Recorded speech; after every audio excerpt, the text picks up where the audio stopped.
Matthew 26, 36 through 46.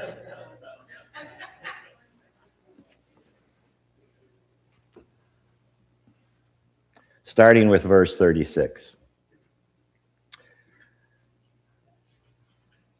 Then Jesus went with his disciples to a place called Gethsemane, and he said to them, "Sit here while I go over there and pray." He took Peter and the two sons of Zebedee along with him, and he began to be sorrowful and troubled. Then he said to them, "My soul is overwhelmed with sorrow to the point of death. Stay here and keep watch with me." Going a little farther, he fell with his face to the ground and prayed, "My Father, if it is possible, may this cup be taken from me. Yet not as I will, but as you will." Then he returned to his disciples and found them sleeping. "Couldn't you men keep watch with me for 1 hour?" he asked Peter. "Watch and pray so that you will not fall into temptation.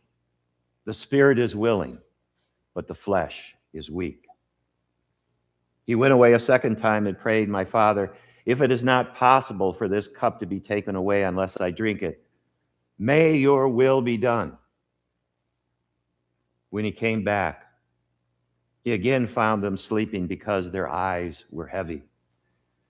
So he left them and went away once more and prayed the third time, saying the same thing.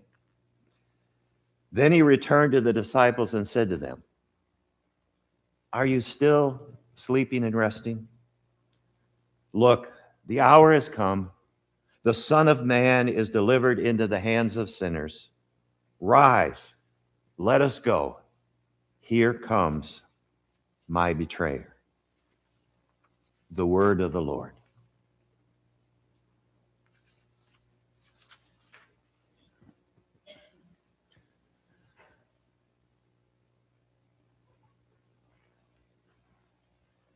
When I was growing up,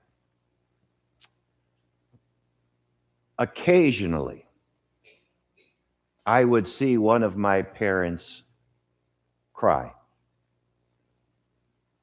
Not very often, but when they were experiencing something of great sadness, I would see the tears in their eyes. But even when they cried, they always seemed under control. That's why what happened years later made such an impression on me. My parents had friends, a couple, that their names were Paul and Doris, and they had been friends for decades.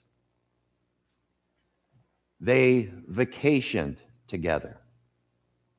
Whenever Paul and Doris would visit, the house would be filled with laughter. But then Paul, at a relatively young age, became sick unexpectedly and passed away. And it really hit my parents hard. I was on my own by then, but I still remember the phone call.